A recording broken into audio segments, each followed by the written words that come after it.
right, I think I'll go ahead and get started and people can join when they can. So I'll go ahead and put us into slideshow view and go ahead and kick us off. So thanks everyone for joining.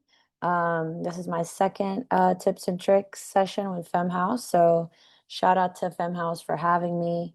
My name's Tiffany, also known as YSHESO. That's my DJ name. And I'll get more into some background about me and some coming up slides. But thanks for joining on this Monday evening, afternoon.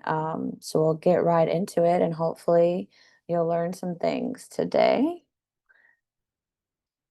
All right, so quick overview of what we'll go through today. We'll go through an introduction about me, um, kind of some good tips for knowing your gig, how to organize like a pro, knowing your tracks, some mental prep, and some great things to pack, along with some final tips.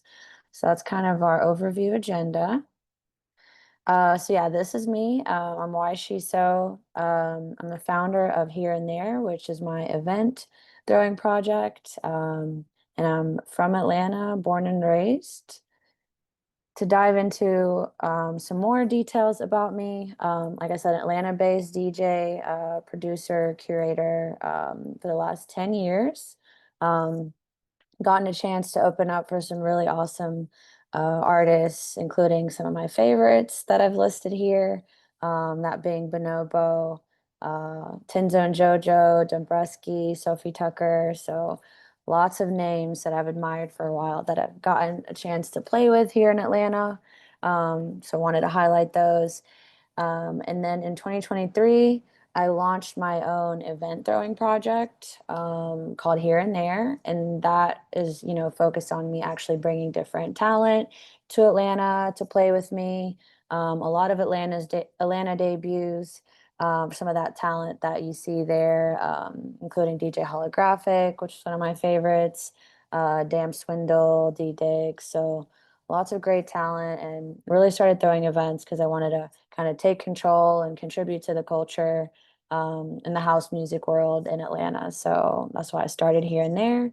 And as far as sounds that you can hear from me, I'm a house DJ, deep house. I love disco, funk, and soul. Really fun playing that kind of music. And I also love playing a good club dance set. So a little bit of range there, but all underneath the house umbrella. So yeah, that's some background about me. So to get into some of the good stuff of why we're here, really just wanted to do this, presentation because there's some lots of good tips and tricks that I've learned along the way that can help you when prepping for a set. So I think first off is knowing the gig, and some points underneath that, starting with venue size and setup. Very important to kind of know the venue size. Are you playing to maybe a group with Q&A? Or sorry, not Q&A. I'm looking at the Q&A. Sorry about that. Um, one second. I need to, here we go. Venue size and setup. Different depending on, where you're playing. You could be playing to a bar, maybe if it's 100 people. You could be playing to a club. That is going to definitely change the course of how you prep your set or what you're going to play, depending on, the size. If you're playing a club set, you might go a little bit higher in energy versus if you're playing maybe a restaurant or maybe a smaller bar, maybe a lower vibier energy that you're going to go for. So I think venue size, and how it's set up, where the DJ booth is going to be set up is really important. I know a lot of clubs and bars like to have stages to where the DJ will be set up versus you're on the floor and you're more intimate or with people. That should also go into consideration when you're planning your set. Um, Audience type and vibe kind of leans in with the venue size and setup. If you're playing a wedding, it's going to be super different vibe than, maybe if you're playing a festival or a club. Most likely, weddings, they have a certain kind of sound that they're going for, that they want to hear. So kind of curating a playlist, curating the music around kind of what they're looking to hear for their special day is really different from maybe having more reins and freedom for maybe a club or festival set. So that definitely should be taken into consideration. Additionally, the time slot and other DJs is so important. If you're opening, your opening set, it's going to sound a lot different than if you're somewhere in the middle throughout the night or if you're headlining the event.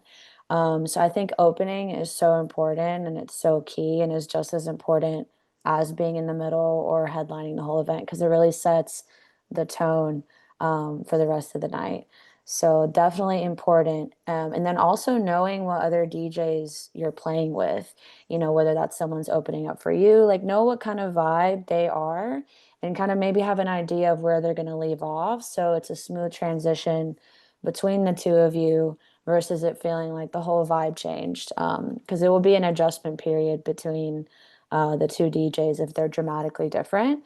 And then same thing with the headliner.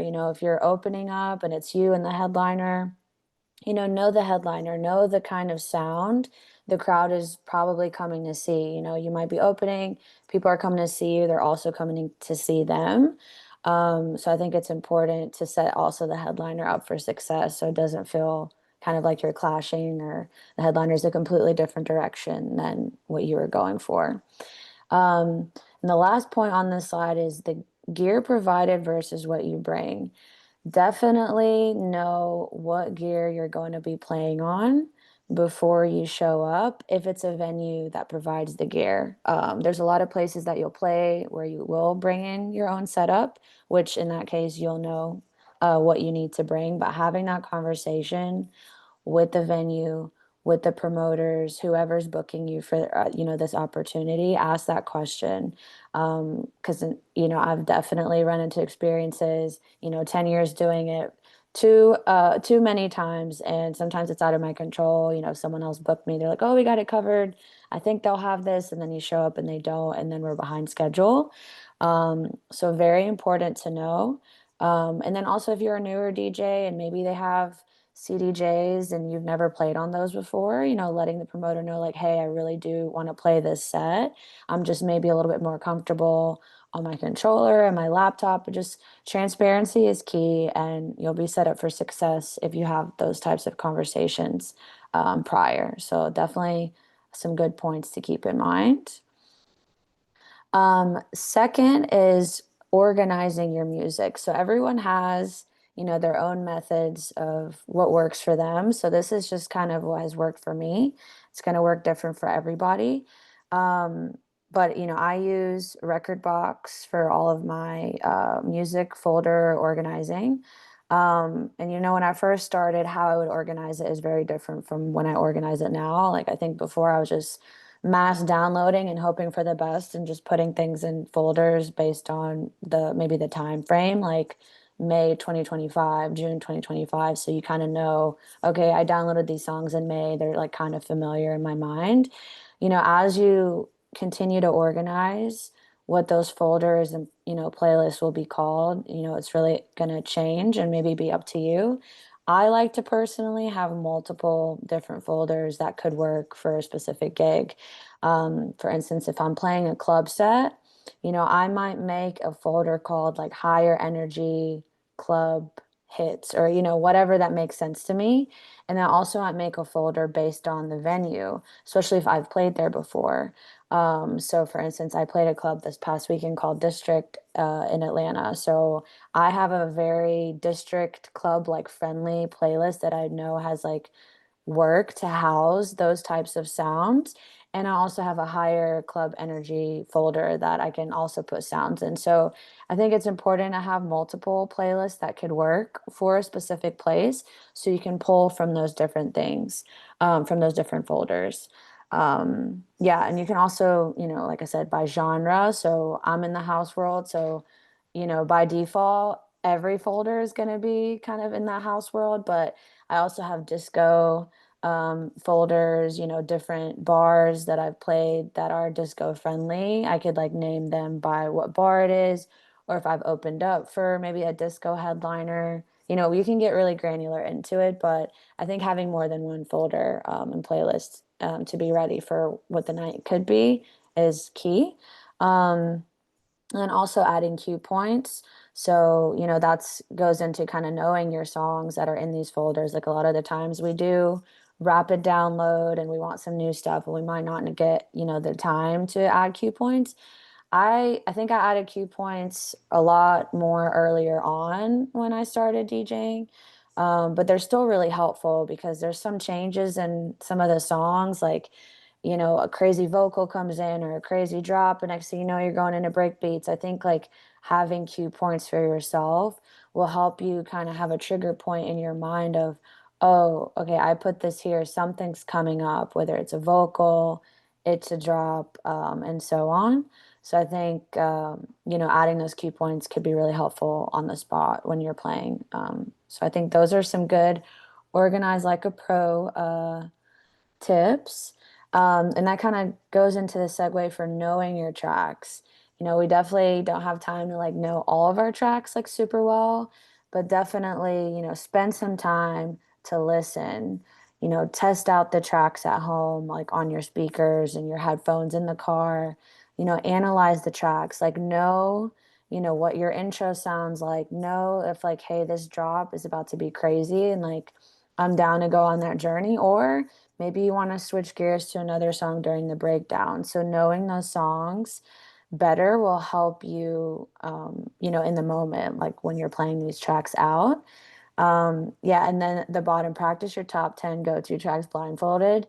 Um, this is also known as like have at least like a handful of or two of just like really good golden tracks that are going to hook people in.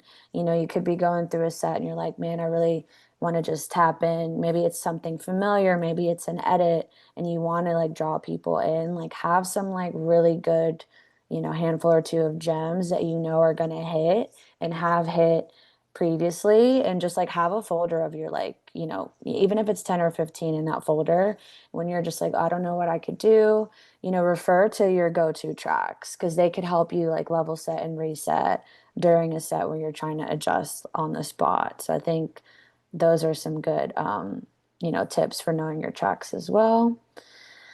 This is a quote that I really love by Unknown, but a good DJ is not someone who plays music, but someone who tells a story through sound. I've always loved that quote and wanted to share it. So, all the things I mentioned are important, but the mental prep for me is just as important. First point is trust your taste. So you've got good ears. Don't second guess your selection. Like you're getting booked for a reason. People are really, excited to have you in their space to provide the sound. Go in there and know that, you're getting booked for a reason and to be proud of that. And just know like that you prepped and that you're ready for the set. And, just trust in yourself because I know, nerves definitely get the best of me, even doing this for 10 years. So just trust in yourself, know that you've been given this opportunity for a reason. Um, Second point, reading the room. Definitely be ready to pivot and vibe with the crowd. You could prep for hours and hours, before each set, and the night comes and let's say it rains, or, there's a competing event like the same night that takes a lot of the crowd, and maybe the crowd gets there after your set and there's like kind of an influx that you're not, you weren't like ready for. I think being ready to pivot is so key. So you're kind of level setting with the crowd, with the energy that they're giving you, and you're ready to maybe pull from other folders or, maybe pull from other parts of your playlist, that may be a little bit slower, or you might get like a huge rush in at the beginning and you might want to maybe up the energy a lot sooner. So just being ready to read the room, look up, look around. You can really tell by just kind of like looking up and engaging and seeing what's going on and how you need to maybe pivot. Um, yeah, don't chase perfection.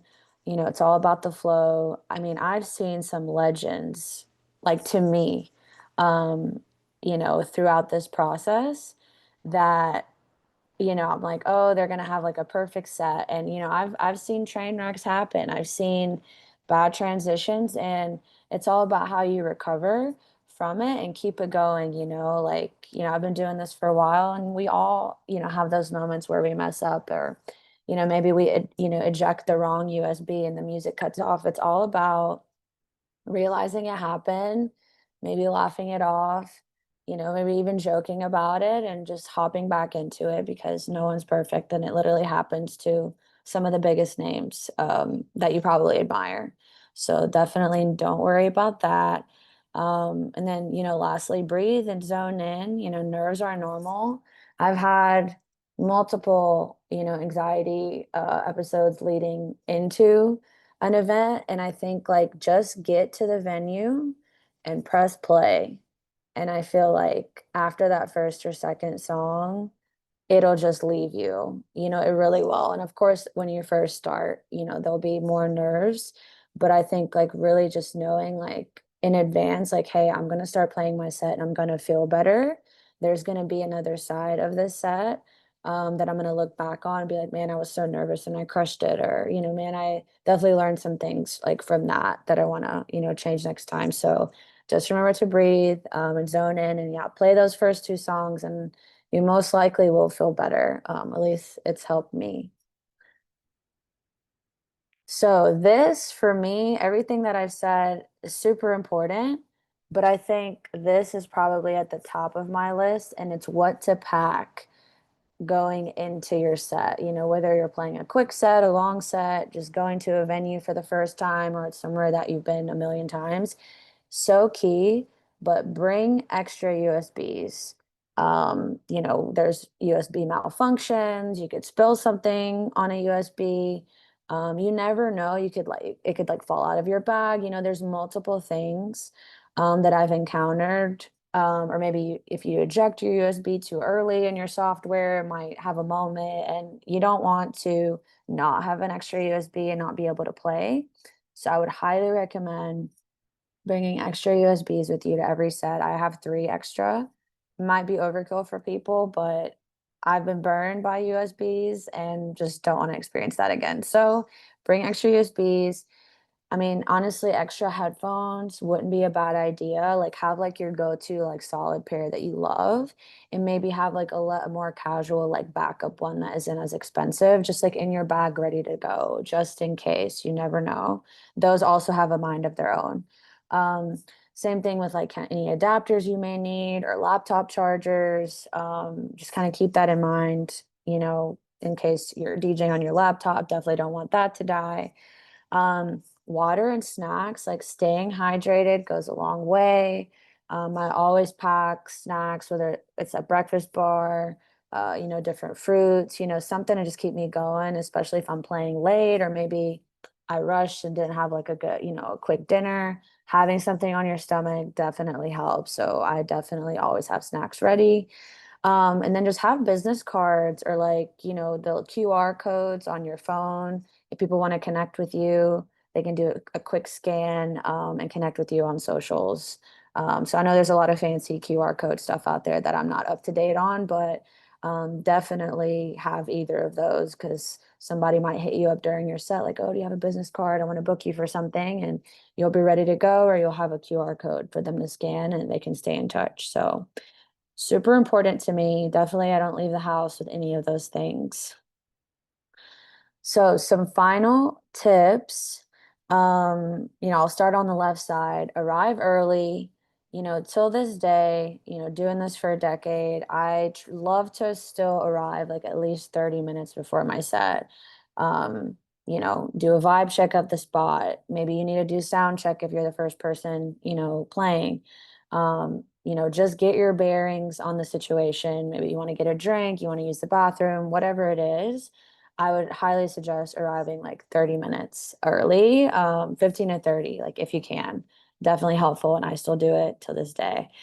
Um, check your levels while you're, playing, make sure you're not redlining, because just because it doesn't sound loud to us behind the booth doesn't mean it doesn't sound loud to everyone else, or it doesn't sound distorted. And if you don't have like audio engineer, adjusting it or telling you, definitely check for your levels yourself because if you're redlining, something's getting distorted. So always pay attention to the levels. Yeah, definitely touched on just kind of enjoying it and adapting to the crowd.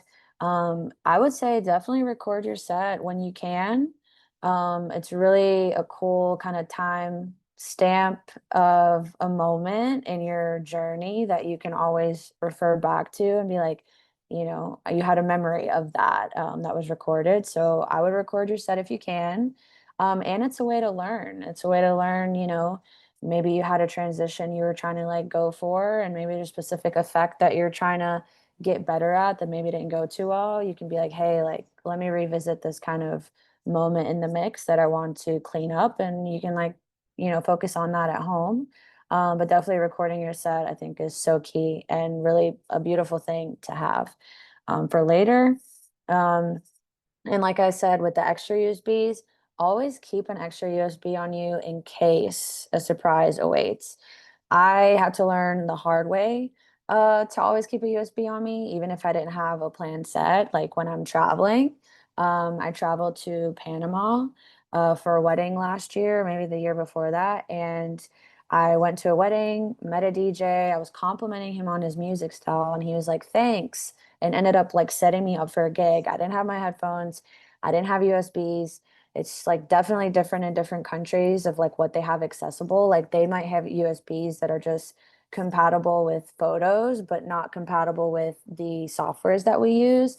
So I swear I toured the whole country trying to find like the right USB and converter for my laptop, and it was a mess. So if you're prepared in advance, just always keep a USB like in your purse, like just with some, maybe an hour or two worth of like music, just in case. You never know who's going to ask you to plug in and play something. So definitely a pro tip there.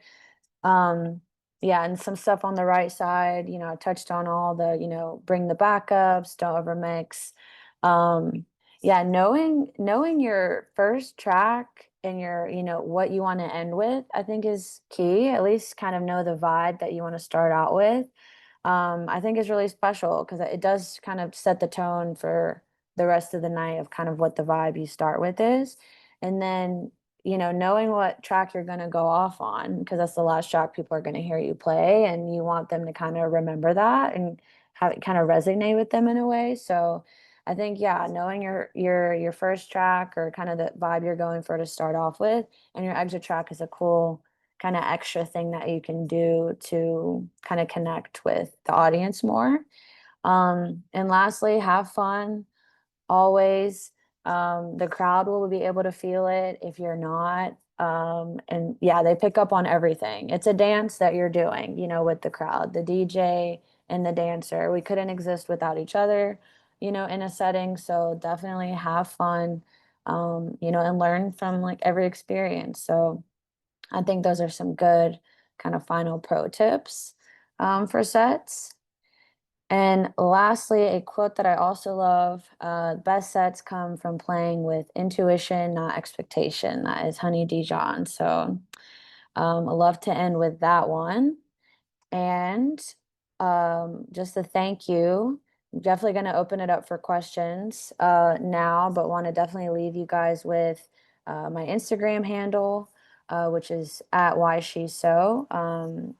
And there's an underscore after that, but it'll pop up when you search for it, along with my email, in case you have any additional questions that come to mind. But yeah, I'd love to open up the chat in case anyone has any questions. Happy to answer it. We have plenty of time, so I'll be on the lookout for any questions that come through in the webinar chat.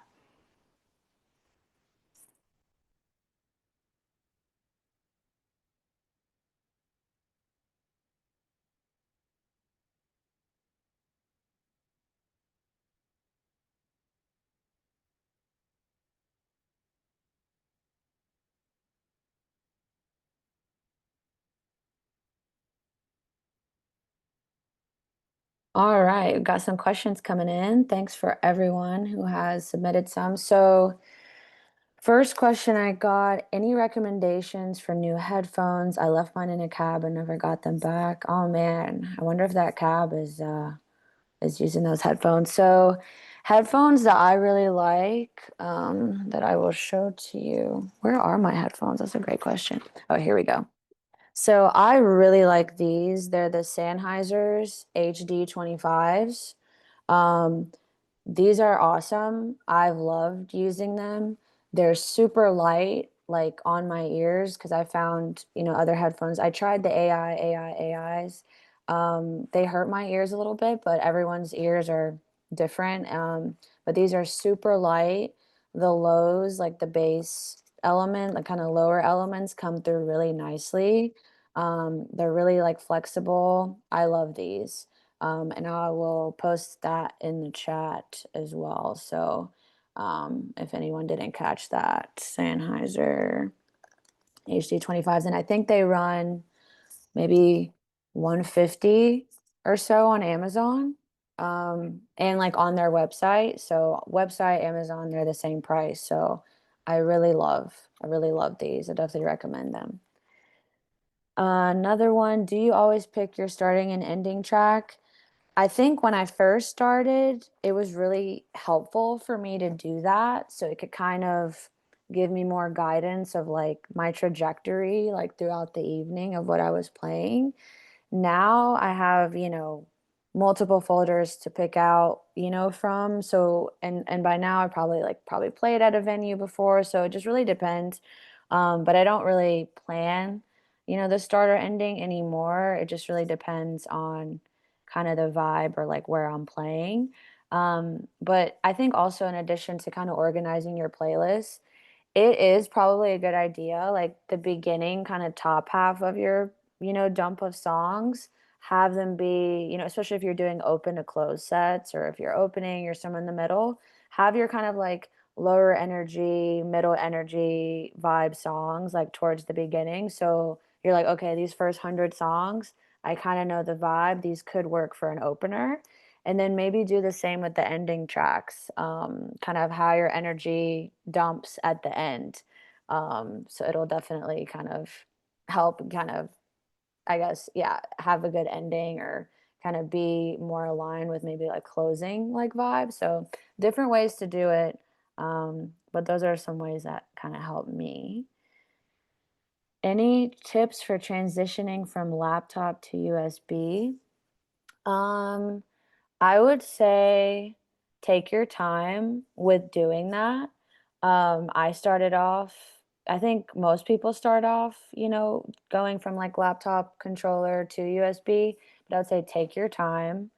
There's definitely no rush. They essentially do very similar things. USB is going to be compatible with your Pioneer, um, turntables, CDJs or XDJs.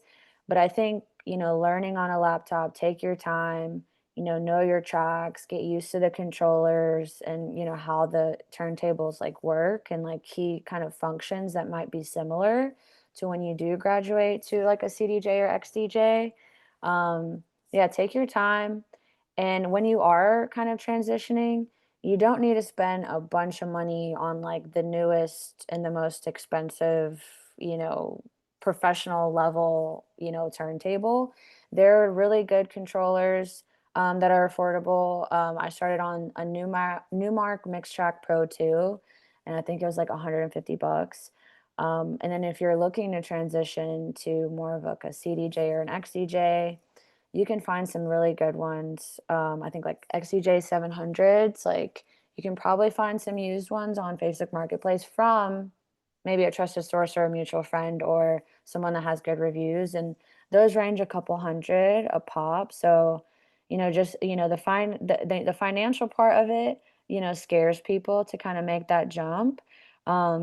But I think it's worth it because I know a lot of venues do have, the turntables there and it is a quick, plug in and play. But take your time, maybe find some friends that maybe have a rig that you can go plug in and play and practice before you also, upgrade and spend money on like a whole new setup. So that's what I would say from the transition. Do you have any recs for earplugs that protect your ears during a set? I definitely have one that I love. Um, it is One of One Customs. They are an awesome company that I have loved getting my earplugs custom made. So basically, how it works is you go to an ear doctor, you get a mold done of your ears, and you send it in to One of One Customs, and they make the mold based specifically on your ear, which is amazing. And what I found with these is like it doesn't distort, because a lot of earplugs you get, you lose a lot of the sound. Like you're losing the highs, the lows. Like it almost it feels way too filtered. So One of One has been great. I will also drop that in the chat in case you guys want to look them up. One of One Customs. Yeah, great company. They're always running deals. So definitely recommend that. And for me, I found that I was able to wear them during my set, like underneath my headphones for extra protection when a lot of some of the booth monitors could be maybe out of my control. And, if they have their sound kind of set up in a way that isn't ideal, it helps protect your ears because we need them and they're important. So, yeah, One of One Customs. Another one that I like that's a little bit cheaper and you can get it on Amazon. They're called Vibes, Vibes. Um, those are really good for just like maybe a backup pair if you're like, maybe you don't want to go the mold route right now and like do all of that. Check out Vibes. Definitely wore them a bunch up until I got One of One Customs. So I would check out Vibes for sure. Oh, chat is disabled. Let me see how we can do that. Everyone. Okay, I just changed that and I'm posting my answers again for the headphones and the earplugs. So let me know if you guys can see it now. Um, so next question, if you get booked for a 1 hour set, how detailed do you prep your set versus intend to improvise? For me at this point, um, doing it for as long as I have, most of it's improvisation. I know kind of where I'm playing, I know the time that I'm playing. So I kind of have a good idea of what I want to do during that 1 hour. Definitely doesn't hurt to have like, kind of when I mentioned the golden tracks, like your go-to tracks, it wouldn't hurt to have like a good one or two of those in mind in case you do want to have that hook and kind of like a guaranteed like grab of attention for like just a fire song that you really feel. So yeah, I say, no matter the set length, whether it's an hour or four, you know, have those songs in mind, like I kind of mentioned before, of like things that you like, songs that really like light you up, because they'll be able to kind of tell that too. Whether you're planning your set or you're improvising, and for no matter how long you're playing, I think those are some good things to keep in mind. Any tips on how to practice on CDJs before a gig if you don't have much experience on them? Um, I would say kind of what I was mentioning before. I would ask around in the community of, does anyone have, CDJs that I could like come practice on? Like you'd be surprised how many people might have some or might have some, might know someone that has some that you could kind of practice on. I mean, that's how I learned on them. Like I was on my controller maybe the first 2 years I started DJing. Then I was like, okay, I kind of want to level up. I want to practice, but it's terrifying thinking that the only practice I'm going to get is when I plug in like at a venue. So I definitely just hit people up in the community. I'm like, hey, do you have CDJs I can come practice on? Also, if there's a venue that you really like and you know that they have CDJs, maybe it could be worth hitting them up like, hey, like, could I come, you know, before you guys open, like while they're setting up the bar, whatever it is, like, could I just come like practice in my headphones of your rig, especially if you have a good kind of maybe established connection with them. So you can kind of just practice there. That's another idea. Um, Additionally, I know people rent CDJs for events. You could look into renting CDJs for like a week for the house. Like they'll probably make you sign some form probably like, hey, if you damage this, like you're gonna pay for it. So make sure not to have any liquids or food around the CDJs when you're practicing. But that is also an option, and I have done that as well. Just kind of renting from someone. It could be, 100 for a couple of days, and you just get to be at home and kind of have that, one-on-one, hands-on time with them. So I think those are some suggestions. Which save are you proudest of, maybe based upon the tips and tricks you shared today? Save as far as, um, maybe elaborate on that. Maybe I'm not understanding the question. Save am I proudest of? Let me see. Something going wrong. Oh, okay. Yeah, so man, there's so many things that I've learned. Let's see, let's see. I'm gonna think on that one. Um, Yeah, I mean, the biggest one that came to mind was that gig in Panama that I was like definitely not prepared for. And I was this close. I was like, I don't know if I'm gonna have time to like go out and like get all of these things, but I just like full sended it. So I mean, I think my save is like I was so committed and like kind of tunnel visioned on what I needed to do or wanted to make this set happen. I just like did not stop like until it happened. Like I was going around asking different people from like the wedding party, like, hey, do you have a MacBook like little converter? That way I could put a USB in it. Where are all the stores that I could go and like buy a USB at? And like I literally bought like maybe 5 to 10 different USBs before I found one that worked. So I think maybe a save is like maybe another like advice is like if you're tunnel visioning on getting something done or like playing somewhere, make it happen. Like don't stop until it happens. Keep manifesting, write it down, and it will happen. And it might not happen quick. Like mine was a super like emergency situation. Um, but it worked out luckily, but it might not have worked out. So I feel like, just full sending like your passion and just like finding a way to make it happen is good. Another one that I will say, another save was having the extra USB during a set where my USB malfunctioned. It literally said like sync error, error, like that really scary error message that comes up when like the software cannot read your USB. I think water spilled on my USB, and I was like, well, that really sucks. And it was like an emergency loop. So that was like terrifying. But I had another USB to take out, and I just plugged it in and I smiled and I laughed it off. And I like literally was like, this is the worst. But I had an extra USB. So I think um, going back to that, super important to have one and also have a backup one. So that's that. Awesome. Let's see if anything else. My local DJ shop does rental sessions for cheap. That's awesome. Out of curiosity, for those that are still here, where is everyone based? I love to ask that question to see where everyone's at in the world.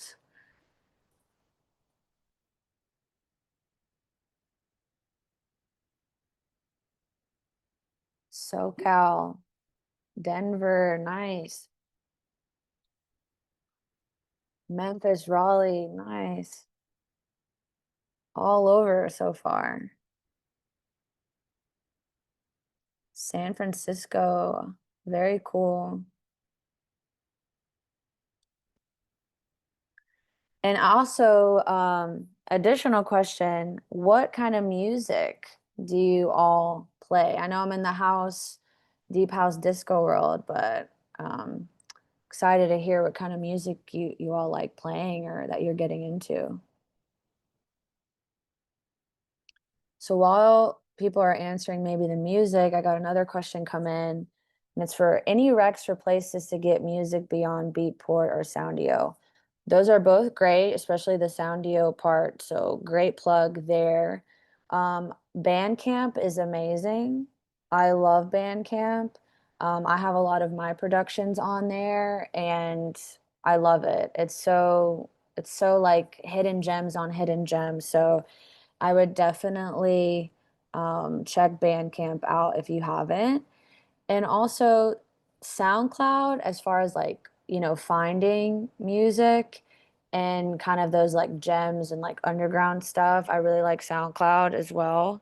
You can really find some deep cuts on there, and at least and on SoundCloud, they've done a better job now. It's like if you are interested in the song, you can like hit the three dots, and sometimes it gives you an option to download it or go to a link where you can buy the song. So it's just like a kind of like a good directory of like where you can find songs that you're into. So yeah, I'd say Bandcamp and SoundCloud are two other ones. And also, I feel like YouTube's algorithms have gotten slightly better to find some kind of like deep cuts like on there too. But yeah, I would say Bandcamp and SoundCloud are pretty good. House, Tropic House, very cool. I'm big on house, bass house, tech house, still trying to find my sound. I love that. House and techno girly, also into K-pop, and try to find ways to incorporate that. I love that, honestly. You will find a way. Everyone has found a way to incorporate all the type of stuff that we like to listen to. Like, I can't even begin to tell you the just like the different mashups and blends, and you can really get in there and just do it. Like, I love that. Trying to incorporate K-pop. I can't wait to see what you do. And then yeah, Tropic House, awesome.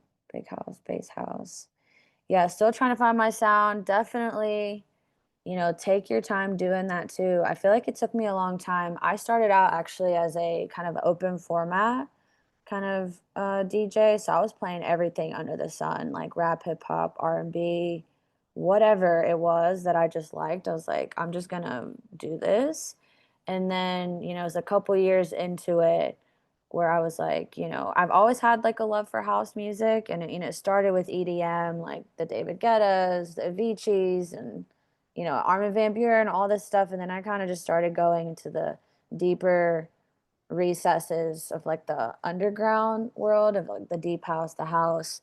Um, I started out more like minimal, like deep tech, and then I was like, this is cool, but I want more. So then I kind of broadened my sound to more house, deep house, really like fell in love with disco a couple years ago and kind of incorporating, tasteful edits. And then I'm like, I could just go crazy with like a club, like borderline techno set. Like all of it is great. And it's all you. And, feel free to have a huge range because it's awesome and you get to kind of really know yourself and what range you're willing to go to and, have flexibility with yourself while you're trying to find the sound. So 2000s EDM is the OG millennial dance music. Absolutely. Agreed. I literally also just like the CD era. Like I can like I don't I'm sure people have heard of Tiesto, but like Tiesto old days. Like I literally have Tiesto on CD, like In Search of Sunrise, like Asia. It's like it was definitely more like trance techno. I don't even know how to describe what he was doing. It's very different from now, but the old stuff was so awesome. I need to find those CDs. They're somewhere in my studio, but man, the days of that. But yeah, I love it. I wanted to ask for the people that said they live in Memphis and Raleigh, curious about the music scenes there if you're in the house world or kind of whatever world of music that you're into that you're playing or liking to play. How is the music scene there? Is it, newer in that genre and growing? Do you feel like there's a good scene, there's like a good momentum and you feel good about it? I'll say for Atlanta, being born and raised here and being part of this for the last 10 years, it's like grown so much. I feel like A lot of artists, are coming through here. They want to play here. There's a lot more venues that we can go play at. So definitely a momentum that's happening here. Lots of growth. So I'm curious.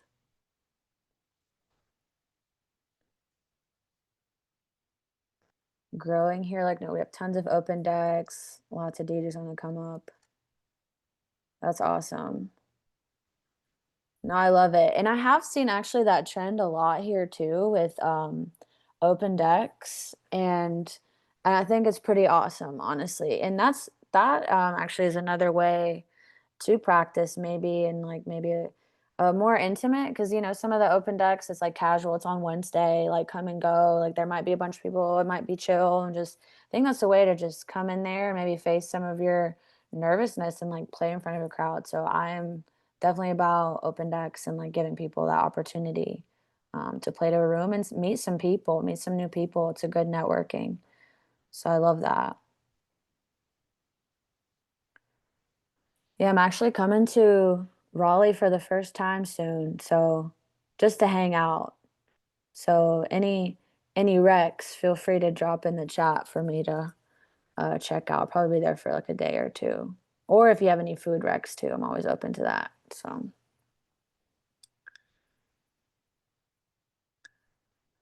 any other questions? Like I said, definitely feel free to connect on Instagram and email and all that stuff. Send me mixes, all the good things.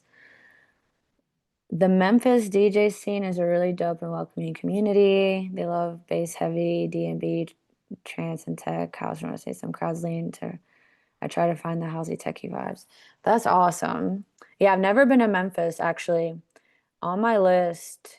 I want to go everywhere, but I've heard good things about it, so I definitely want to come out there. I love that. But yeah, definitely, like I was mentioning, connect on Instagram. Also, feel free to send like mixes. I love listening to people's mixes, whether it's on SoundCloud, Mixcloud, whatever. Stay in touch. Keep going, whether you're a new DJ or an old DJ. Tunnel vision on what you want to get done, and you'll get it done. And I hope some of these tips and tricks helped you all. And yeah, I love doing this stuff. So definitely keep in touch and we'll talk soon. Thank you all.